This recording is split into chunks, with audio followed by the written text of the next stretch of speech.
I'm Suzi Landolphi, and welcome to Be Crazy Well. All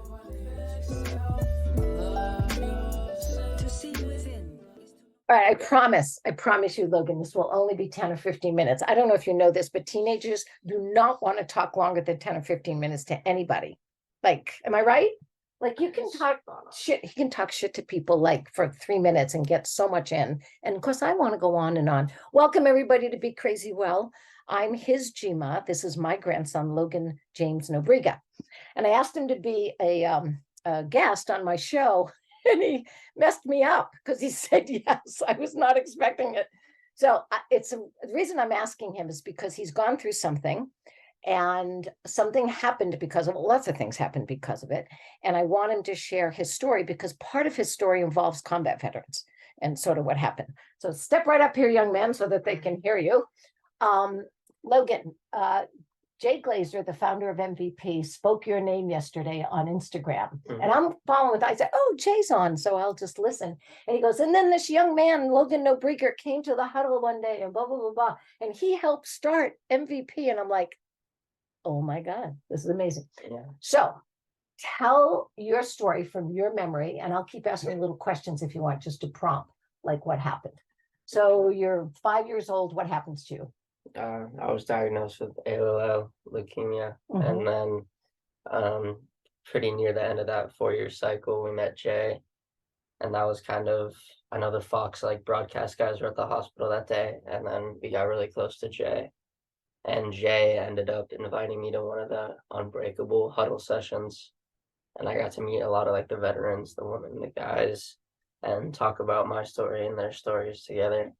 And that was honestly a great experience, pretty fun, really interesting. That wasn't the time you danced with Gronk. No, that was another time. Okay, so this is why I asked him to be here. So this 8-year-old shows up at this huddle of MVP with a bunch of combat veterans and retired professional athletes, and he tells his story of going through leukemia. At that time, it was only one time, right? It was the first time. Little did you know that you were going to have 3 months of reprieve and in remission, and then it came back worse. So now you got to go through it again. Yeah.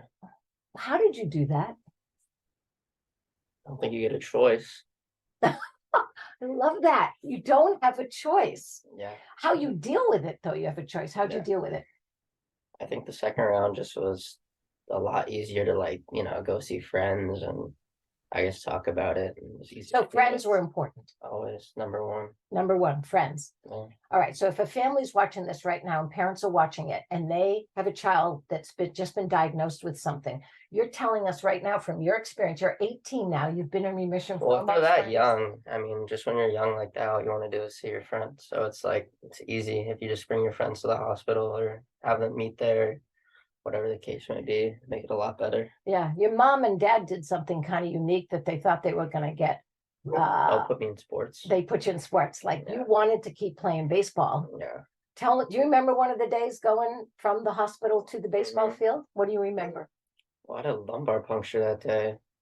I remember I got off surgery at 1 something.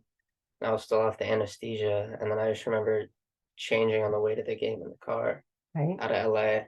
I was super tired, but I was like, I don't want to go play baseball. Right. And you were bald. Yeah. Look at his hair now. We didn't know what he was going to look like for years. We had no idea. Your head was as big as a watermelon, and we didn't know. And do you remember throwing up in the trash can? Yeah, I do. Yeah, you threw up in the trash can. Yeah. And then you had a hard time walking. Do you remember your balance wasn't great? Not at all. And he went out into the outfield, and my daughter and I are looking at each other, and he's kind of walking like I walk now because I'm old. And we thought he was going to tumble over, but they put him in the outfield. That means he has to run. And do you remember someone hitting the ball to you? Yeah, it was fine. I think I was just locked in the moment. You were good. And you ran and you got it and you made the person out. And you know what your mom and I did? I don't know if he ever told you this. We burst into tears. Yeah, and we started hugging, because when you face someone you love that could die, I mean, that's a fact. You could have died. There was medicine you got that could have ruined your heart and all that kind of stuff. So we want you to know. So we're crying while you're out there like this, running and getting the ball. Do you remember any other times in the hospital that we used humor? that helped you? Because we were kind of the funny family, even though we were sad at times. We I did don't some know. You funny guys shit. would like bring the goddamn spin bike in. Like that show was hilarious to watch. Fucking Jonah Hill offered to help mom because she was like, she'd be carrying up like a Sherpa, and, like just a shitload of stuff, and she would just. I remember that was pretty funny seeing her come into the room. We She basically brought your moved it. whole bed with Yeah, her. that's what I was gonna say. Just bringing the whole house with her was pretty funny. What else? I'm sexy and I know it. Yeah, that's an emoji video. I know. Well, I'm Mini going to hoop. send you the video, guys, so you can watch that. It's pretty cute. Mini basketball hoop in the room was always amazing. Tell them what happened when you were alone shooting basketball, why you were hooked up to an IV in your heart. Tell them that story. That was a good one. I had the saline tube running to my portacath right here, and it was like a metal. It's almost just like a metal piece that stays in you for like injections and like all the medicine that you need to receive. And I remember it has like this long clear cord with it. I was shooting hoops and the ball landed right on the cord and just ripped it out. And so I had like this like small metal piece just like sticking out right here, just barely holding on, blood gushing down. Didn't feel painful, but like it was just that was an experience. There's blood all over the floor, like covered. What'd you do? We weren't there at the time. Mom was downstairs or somewhere. Oh no, mom was pissing me off because she was laughing at me. She was laughing in my face, and I was like, "Yo, like, come on." So you gently went back into bed and had to call the nurse. Yeah, Is that he correct? came in and he was like, "Holy shit!" Happened. I was like, "Oh, that's my bad. Like, I don't know what happened." Yeah. Tea So bottles, wait, was the coach of the not the Lakers? Was it Clippers. the what? The Clippers. And I was like, "Oh yeah." No, it was the Lakers, and I was like, "I'm not a Laker fan. I'm a Clipper fan." He says that. This guy comes in, he's just, going around I meeting find his kids. name. What was his name? He was the old Lakers GM, literally the GM of the Lakers, Yeah. because his daughter got diagnosed. I forgot what his name was.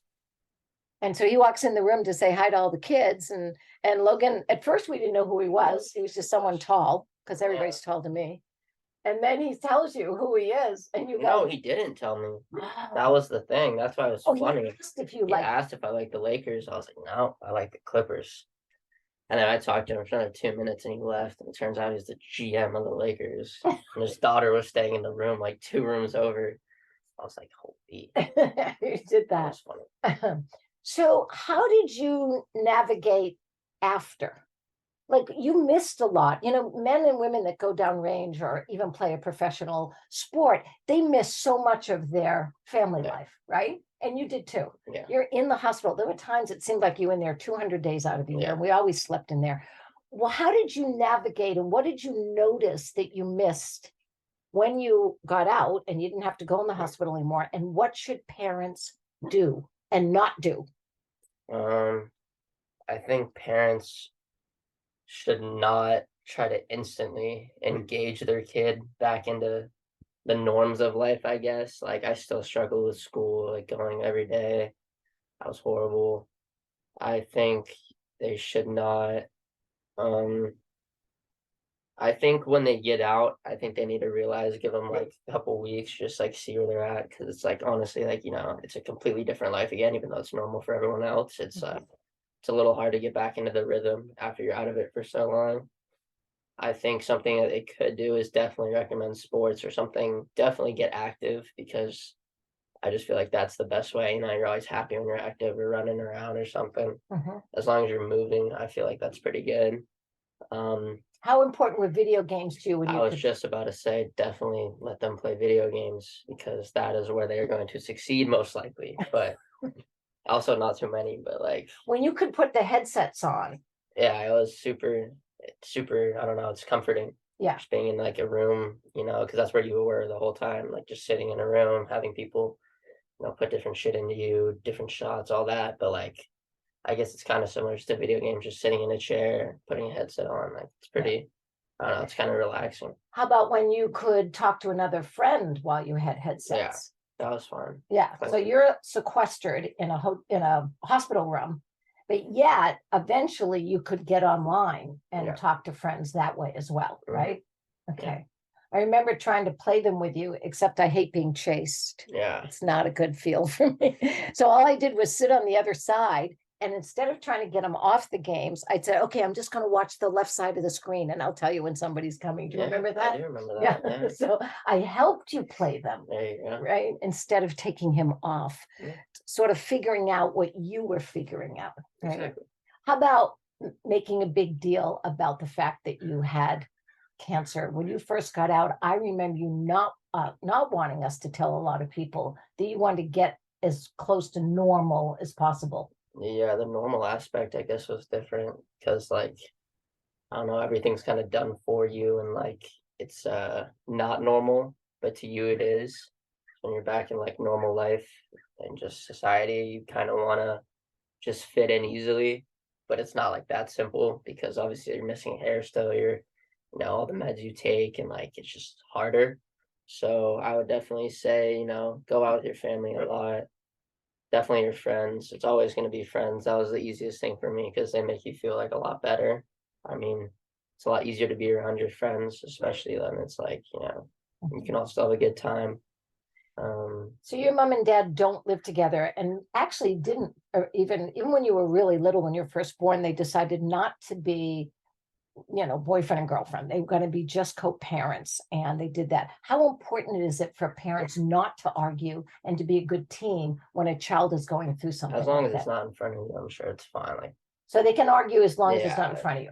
because like I don't know, you want the most support around you, or what seems like support. Mhm. Definitely will help. Um, shit's gonna happen in there. Mhm. So as long as you have someone who you're like you can bank on, both of your parents, and that's a good enough support, honestly, to last you for a while. For me, it was a little different because I wanted to see my friends more because it was still elementary school. He But still loves seeing his friends. There's always somebody here. yeah, I want to tell you a story that I haven't told you in a long time.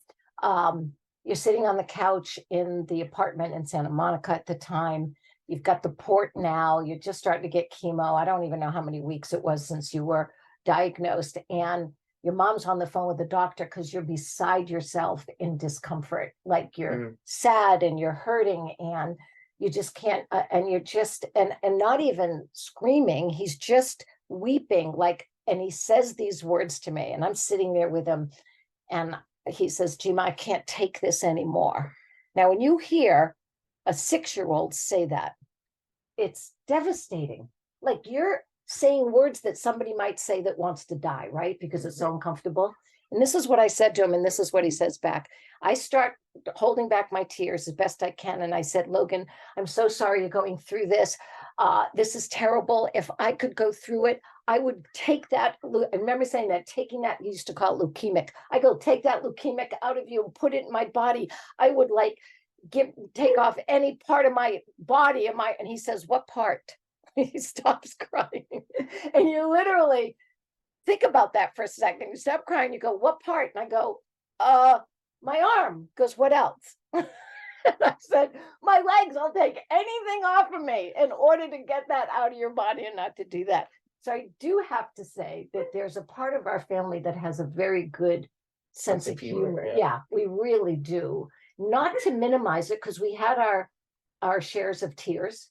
Yeah. We had our fear, and we also tried to bring some joy as well. How has it made you different? What are the good things that you've acquired from having to battle that at such a young age? I mean, at 15, I guess I could process my emotions way better than even most adults.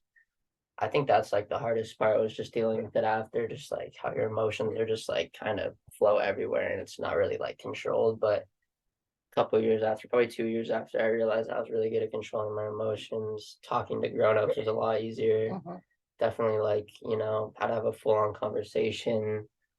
I just felt like it excelled my maturing to like a different degree. Like you don't feel like a kid. Even at like 15 years old, I felt like I could easily have conversations with people twice, 3 times my age. Like I found you to be very competent. Yeah. Like, even though a lot of stuff was done for you, you figured out how to be alone. You figured out how to do things. You are physically very strong. Yeah. You have a high tolerance for pain. I mean, nothing really. I mean, I guess like the shots you'd have to go through are some of the most painful things you can take, like huge needles. So like physical pain was definitely lower. Like you don't never scared by the doctor's visits again. Um, Also, I guess just in I guess when you have to deal with shit at like a younger age, like even 18, I guess it's pretty hard. You know, most kids like don't really know what they want to do and are all like kind of confused. But I guess I got all that confusion like out of the way when I was little because I was just sitting there with my thoughts for so long. Like, what do I do? What am I gonna do? That they kind of just not went away, but like I'm not as worried about like life in general because I've already lived on the edge. So like people who like I just are scared of everyday shit, you know, fear that like something could go wrong. Well, some shit can always go wrong. So it's like, you know, you just live day to day, one step at a time. You don't really have to, you're not really as scared as life, you know, of life, of what it could do to you or like how it could come at you. You're not really as scared as that because you know you can handle the situation in the moment. It'll be okay. I'm so lucky. I'm so blessed. I want to tell you that you don't know this, but you taught your mother and I and your dad stuff. Like we had to at times had you be the leader and for you to teach us because we weren't going through it the same way he was. We were going through our own experience. So I want you to know that one of the things that you did for me, Logan, was stop me from being a know-it-all all the time, trying to control, listening to you, trusting your opinion, trusting your thoughts. And they don't have to be perfect. They don't have to work out all the time because mine don't either. But that's what you did for me. And I want you to know that. And I invite everybody to take a look at their kids in a very different way and learn from them. Let them be the teachers sometimes. Yeah, definitely listen to them. Definitely hear their opinion, hear what they're thinking about. I mean, 99% of the time you ask them how they're feeling, they're gonna say, "Oh, I'm good," or something like that. 99% of the time, but like you may catch them on the off chance where they'll tell you how they feel or what they're thinking about, and you know, just do your best to accommodate to it. See what they need, see what they mean. Anything else you want to say before we end? Um, You can think back that's important to. Dude, just there's no, just fuck it. Oh, he also swears, but I'm good with that. He doesn't say it in anger, so I'm good with that because he does live in our family. And you know, we are from Boston and we say that word more times in a sentence than anybody else can. Just live. I'm so proud of you. I'm so happy for you. You've beat it and you're off onto your life. Yeah. And I can't wait till I'm in a wheelchair and you have to push me around and take care of me. Oh, no, I love you. no. Thank you. I love you. I love you. By the way, he's the only one in the family that every time he gets off the phone and every time you leave the house, without fail, says, "I love you." Yeah. Every single time. Dude, love you.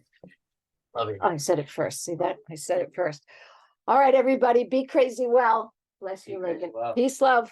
All right, thank you. Oh, there's my crazy dog. All right, everybody, welcome to Be Crazy Well. That was my grandson, Logan James Nobriga. And we're going to do more of that story of what it's like. We went through it twice, 8 years. My dog's now barking at him. So I don't know what to say other than I'm so grateful for this platform. Thank you, Coming Home Well. How important that is that he came home from the hospital well. That's what we wanted. So I'm just letting you know that it's very, very important to us. Hang on, I gotta let that dog in because he's just gotta keep barking. And listen to the theme song, Be Your Best Self, because that's what we believe here. Always be your best self. All right, peace out.